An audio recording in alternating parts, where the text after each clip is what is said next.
So I know that we don't talk a lot about MBAs in this channel, but today is an exception.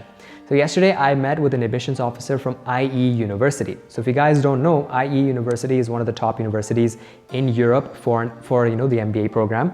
They are a university based off Madrid, Spain, and they're just really cool. If you want to go check them out, you can. And what's really awesome about them is they have a lot of these outreach programs and stuff where they meet with future candidates, discuss with them, answer questions and all that. So I'm gonna leave some links in the description if you guys are interested in the university, interested in sort of speaking to an admissions officer, or connecting with the university basically. Okay. So I spoke with this admissions officer because I know that a lot of you guys are planning to do your MBA, some point in the future. So I want you guys to be prepared and sort of know what's going to be expected of you when you apply. All right. So here are 3 things that I learned from a conversation with an admissions officer from IE University. So the first thing that I learned is that when admissions officers or when universities are sort of evaluating profiles, one thing that they look for is upskilling. Right? So if you go to pretty much any university website, okay, there's always going to be this one phrase that's, our MBA trains the leaders of tomorrow. You're like training tomorrow's leaders and so on. Okay. So what does this actually mean? This means that they want their graduates to sort of be in the know when it comes to, the latest technologies, the latest business practices, the most efficient methods, and so on. Okay. So for this, they actually need their MBA graduates to always be in like a learning mode, right? That means always trying to learn, what's new out there, how can what is being developed or what is new technology be applicable to their current role or current business and so on. Okay. So for this, upskilling is necessary. So what is upskilling? Upskilling is basically just learning any new skill to sort of keep yourself, abreast with the latest technologies so that you can apply it in your, again, role or business. Okay. So when you guys are applying for an MBA program, if you have like in your resume, like a history of upskilling, that means you are, doing courses or maybe visiting conferences and just sort of always trying to keep yourself in the know about the latest technologies, the latest developments in your field, then that shows that you are someone who's willing to learn, always ready to adapt to new challenges. And that's the kind of person who ends up being a leader in the corporate world, right? And that's the kind of candidate that admissions officers like, okay? So if you guys are planning to apply for an MBA, make sure that in your resume, you have a history of upskilling. You're always taking new courses, attending new conferences, basically always you're trying to show that you're a candidate who's willing to upskill, learn new technologies, apply it into their role and business, and sort of, push the business towards the future, okay? So that's the first thing that I learned. The second thing that I learned is about extracurricular activities. So if you guys don't know, like of course we always talk about holistic evaluations when it comes to, applying for like a graduate level program, right? But an MBA is sort of like the most holistic evaluation that there is, right? Because they don't not only look at your grades and the work experience, but also your extracurriculars, do you play any sports? Do you speak any languages? Do you have any international experience and so on? So all these things are really important when it comes to an MBA application.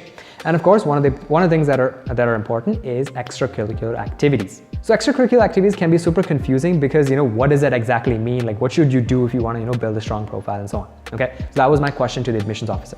So based off their answer, what I've understood is that extracurricular activities are sort of used as a way to judge the kind of skills that the candidate brings into the program.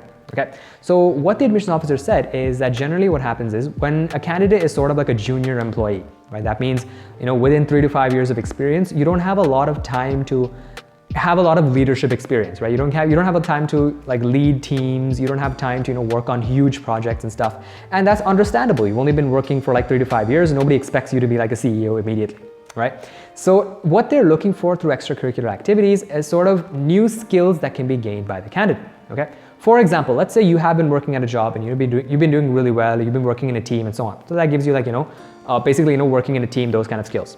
So let's say in college or maybe outside of work, you're also like the captain of like the volleyball team, right? So being a captain of a volleyball team sort of gives you leadership experience, right? So then now not only do you have like, teamwork experience from your work, but you also have leadership experience from your extracurricular activities, right?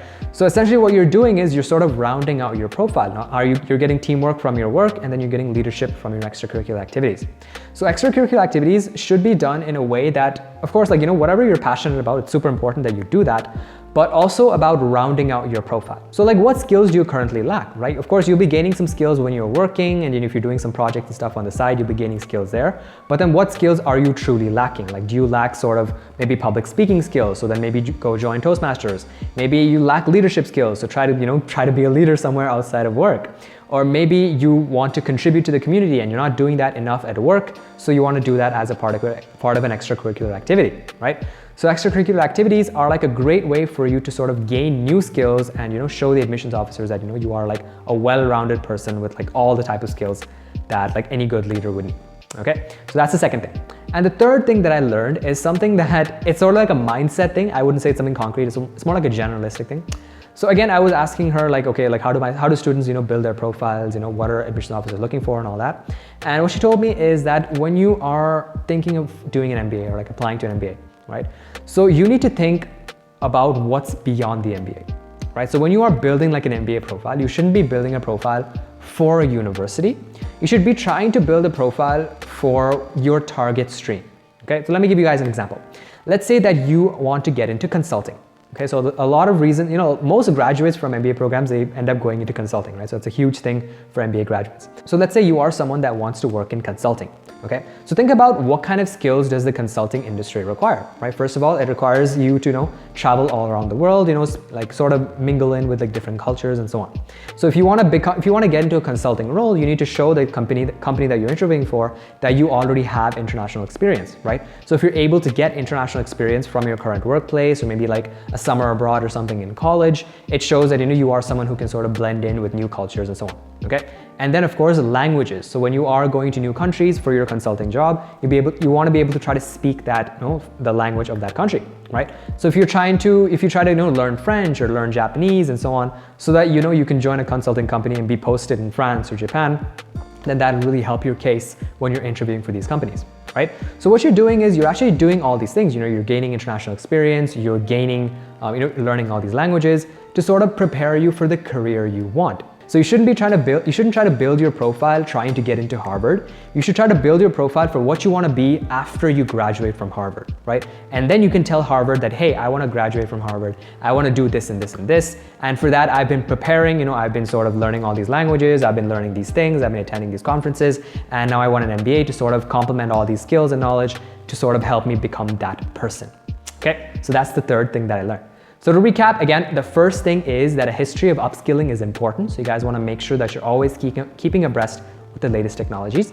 And the second thing is you guys need to make sure that your extracurricular activities can be used to round out the skills that you don't have. And the third thing is to think beyond the MBA, right? So when you're building your profile, try to build your profile for the kind of career you want to achieve after you graduate and not for the kind of school that you want to apply to. Okay, and that's it for this video. Thank you guys so much for watching. Subscribe if you want more graduate program related information, and I'll be back in the next video. Bye-bye.